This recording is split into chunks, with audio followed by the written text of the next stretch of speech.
Vous êtes gérant ou gérante d'un centre beauté bien-être et vous vous demandez si votre centre est exploité à son plein potentiel? Avec mon équipe, nous avons conçu un test en ligne qui vous permet d'évaluer les performances de votre centre et de vos méthodes de gestion. Que ce soit sur la rentabilité, votre marketing, vos résultats, les stocks, la fidélisation client, la tarification de vos soins, le management, les ventes ou encore votre rémunération, ce test vous permet de connaître les points forts et les points faibles de votre business. Vous recevrez par mail les résultats ainsi que des conseils pour développer votre centre et aller plus loin selon où vous en êtes. Si vous êtes intéressé, retrouvez le lien du test sur notre site internet ou nos réseaux sociaux Expertise Spa Bien-être. Maintenant, passons à l'épisode que vous voulez écouter. Vous écoutez l'épisode 92 du podcast Business en spa esthétique. Pourquoi certains centres prospèrent-ils pendant que d'autres luttent pour survivre?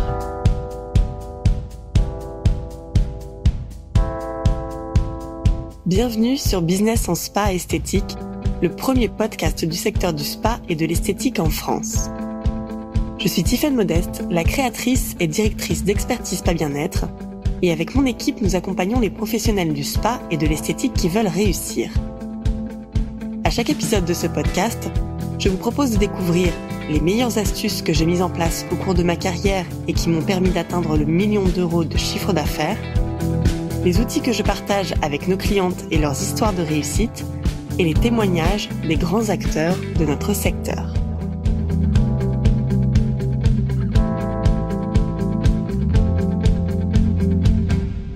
Aujourd'hui, nous allons aborder une question que nombre d'entre vous se posent.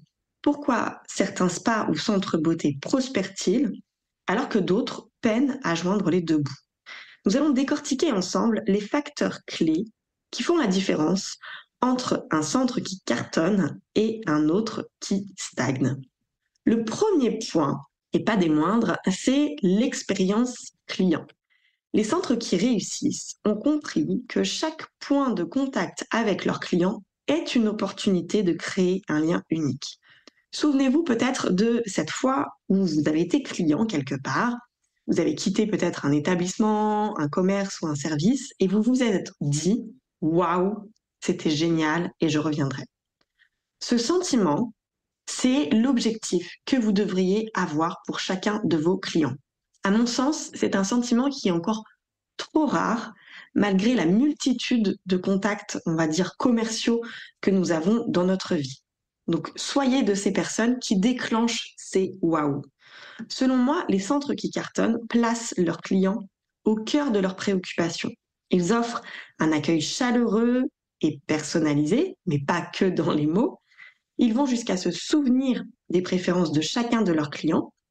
Et l'objectif, je le rappelle, c'est de créer une véritable expérience où chaque détail compte. C'est ça l'expérience client. À ce sujet, d'ailleurs, j'ai une anecdote à vous raconter. Je suis cliente dans un centre où je me rends tous les mois pour mes soins. Et cet été, j'avais dit à mon esthéticienne que pour la rentrée, pour mon prochain rendez-vous du mois de septembre, il faudrait revoir toute ma routine de produits parce que j'arrive au bout et que je sais que ma peau, à l'approche de l'automne, elle a besoin d'autre chose. Sauf que quand je suis revenue au mois de septembre pour ce rendez-vous, en fait, j'avais complètement oublié de lui avoir dit ça. Et donc, je suis revenue la voir. Elle avait préparé la liste des produits à réintégrer dans ma routine. Et en fait, c'est exactement ce que vos clients attendent. En gros, ils vous disent, mais donnez-moi les outils pour atteindre mes objectifs de résultats et déchargez mon mental, empêchez-moi d'y réfléchir parce que je sais que vous y penserez à ma place. Au contraire, les centres qui stagnent considèrent souvent le client comme un simple numéro et avec un effet de « c'était bien, c'était chouette », mais en fait sans plus, sans ce « wow ». Ils ne prennent pas le temps de connaître vraiment leur client, de le comprendre, de réajuster ses besoins, ses évolutions dans sa vie et de le surprendre aussi. Et tous ces manques en fait de considération véritable du client, eh bien ça se ressent dans la qualité de l'accueil et de la prise en charge. Donc le signal, si vos plannings sont en dents de scie, si malgré tous vos efforts, vous avez l'impression d'avoir vraiment joué toutes vos cartes, et vous n'arrivez pas à obtenir les résultats dans votre chiffre d'affaires ou la fréquentation, il vous reste à regarder votre parcours client. Donc, vraiment passer du temps à explorer comment vous pouvez passer du peut mieux faire à c'était exceptionnel. Le deuxième point caractéristique des centres qui luttent, c'est celui de la rentabilité. Parce que oui, un spa ou un institut de beauté, eh bien, c'est avant tout une entreprise, et pour qu'elle soit pérenne, eh bien, il faut savoir gérer ses chiffres. Vous avez probablement entendu l'expression « les chiffres, ça ne ment pas ». Eh bien, dans notre secteur, c'est encore plus vrai. Les centres qui réussissent ont appris à gérer leurs chiffres. Ils ont appris à les lire et ils les utilisent dans chaque prise de décision. Ils ne se contentent pas de regarder leur compte en banque à la fin du mois ou d'attendre leur bilan comptable, un peu comme le bulletin scolaire qu'on attend à la fin de l'année. Non, en fait, ils anticipent. Ils créent eux-mêmes leur budget, ils créent les différents scénarios de chiffre d'affaires ou de dépenses à engager dans l'année, ils analysent les chiffres pour sortir de l'émotionnel financier. Ces centres qui réussissent, ils savent lire leur tableau de bord, ils identifient leurs marges, ils repèrent les fuites éventuelles. C'est un peu comme un GPS qui permet de savoir à tout moment où on en est et d'ajuster le reste de la trajectoire à suivre. Donc plus ces centres planifient leur investissement avec soin, chaque euro dépensé est considéré comme un investissement pour l'avenir, plus ils vont récolter les fruits de ces investissements. Et ils vont savoir ce qui a fonctionné, pourquoi ça a fonctionné. Donc que ce soit pour acquérir de nouveaux équipements ou former votre équipe ou améliorer votre visibilité en ligne, peu importe. Chaque décision est prise en fonction de son impact sur la rentabilité de votre centre. Ces centres, par exemple, qui cartonnent, ne se laissent pas emporter par l'émotionnel. Ça ne veut pas dire qu'ils ne ressentent pas de stress à certains moments de l'année, hein, ils se sentent stressés. Simplement, ils ont des outils et ils peuvent s'appuyer sur ces outils pour analyser les chiffres, les données concrètes. Et petite anecdote, j'ai récemment accompagné une gérante qui a réussi à redresser sa rentabilité en 1 an, simplement en optimisant sa gestion de stock. En éliminant les produits qui ne se vendaient pas dans son centre, en adoptant de nouvelles façons de travailler avec ses fournisseurs, eh bien, en fait, elle a réalisé des économies considérables qu'elle a réinvesties dans la formation de son équipe.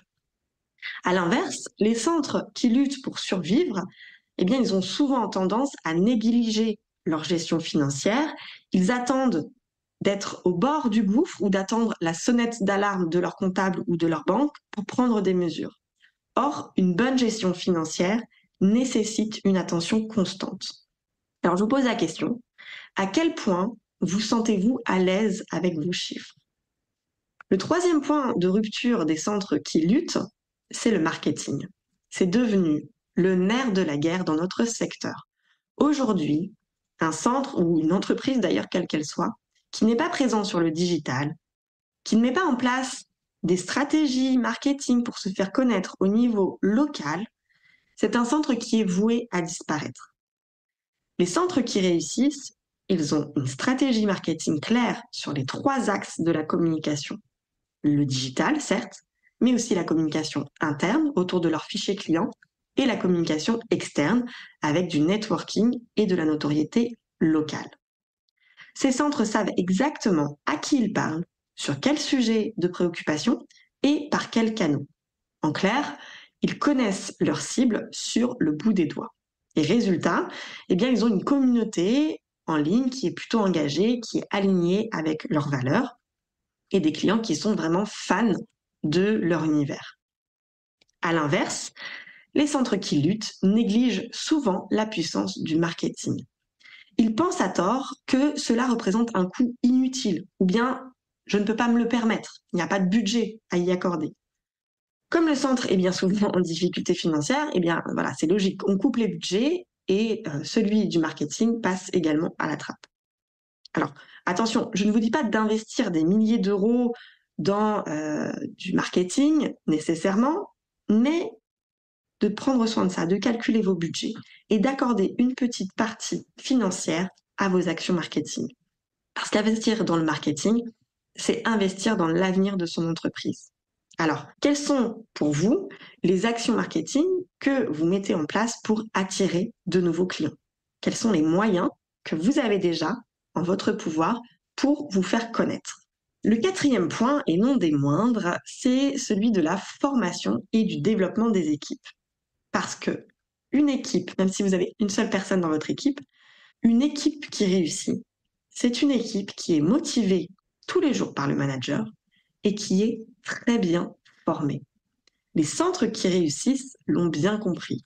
Ils accordent une importance capitale au développement de leurs équipes et investissent dans des formations pour les maintenir à la pointe des dernières techniques, des dernières tendances ou pour les réajuster sur la qualité de service.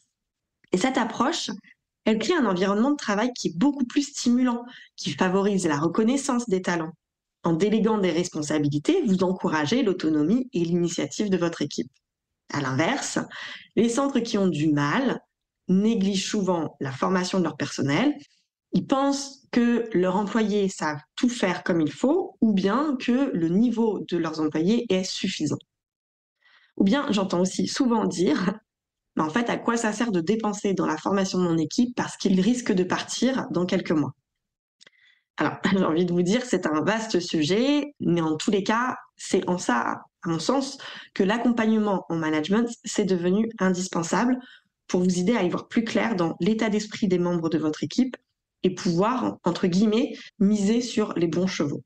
Mais quoi qu'il en soit, ne négligez pas la formation, puisque, en fait, dans notre secteur, tout évolue si rapidement qu'il n'est plus possible de penser de la sorte. C'est devenu essentiel de se former soi, en tant que chef d'entreprise, en tant que manager, de former vos équipes plusieurs fois par an. Et c'est ce que nous appelons d'ailleurs chez ESBE le plan de management à l'année. Les centres qui ont des équipes et qui luttent, en fait, ils ne préparent pas ce plan de management à l'année, ou bien ils le préparent en début d'année et puis en fait, on le perd de vue le reste de l'année. Et enfin, le dernier point qui caractérise les centres qui luttent concerne celui de l'innovation. Comme je l'ai évoqué à l'instant, le marché du spa et de l'esthétique est en constante évolution. Et donc, pour rester compétitif, il est essentiel de se tenir informé des dernières tendances et d'innover. Et les centres qui réussissent sont à l'affût de ces nouveautés. Ils lisent des articles, ils assistent à des conférences, ils suivent des influenceurs du secteur. Ils testent de nouvelles prestations, de nouveaux produits, ils sortent des sentiers battus. Ça ne veut pas dire qu'ils achètent tout et qu'ils vont consommer toutes les nouveautés, mais en tout cas, ils entretiennent cette culture de marché. Et finalement, grâce à ça, ils s'adaptent au changement. Ils sont beaucoup plus agiles, beaucoup plus flexibles et beaucoup plus réactifs aussi face aux évolutions du marché. À l'inverse, les centres qui stagnent ont tendance à se reposer sur leurs acquis et à ne pas évoluer. Ils refusent de changer, ils ont du mal à survivre sur le long terme. Et bien souvent, en fait, voilà, si on creuse un petit peu, c'est le serpent qui se mord la queue, on se rend compte que c'est souvent la cause des coupes budgétaires, de ce manque financier qui, en fait, casse tout le développement à venir du centre. Alors, avant de vous éparpiller, apprenez à gérer les finances de votre centre et à partir de là, vous verrez de nouvelles opportunités pour vous en sortir. Donc, en résumé, les centres qui prospèrent, ils ont plusieurs points communs. Une expérience client exceptionnelle, une gestion financière rigoureuse, une stratégie marketing efficace, une équipe bien formée et managée au quotidien et une capacité à s'adapter aux évolutions du marché. Alors, si vous écoutez cet épisode au moment de sa diffusion et que vous souhaitez faire partie de ces centres qui réussissent, je vous invite à compléter notre test en ligne gratuit. Votre centre est-il exploité à son plein potentiel? En quelques minutes, vous obtiendrez une vision claire de votre centre et des pistes d'amélioration.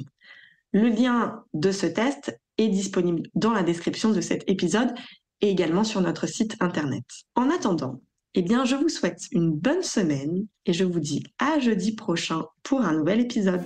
Si vous aimez ce podcast, rendez-vous sur le site Expertise Pas Bien-être pour découvrir les cours et le programme d'ESBE qui ont déjà aidé des milliers de gérants, managers et leurs équipes à développer leurs compétences et les performances de leur business. N'oubliez pas de vous abonner au podcast dans votre plateforme d'écoute préférée et de nous partager votre avis. Cela nous aide énormément. Merci et à la semaine prochaine.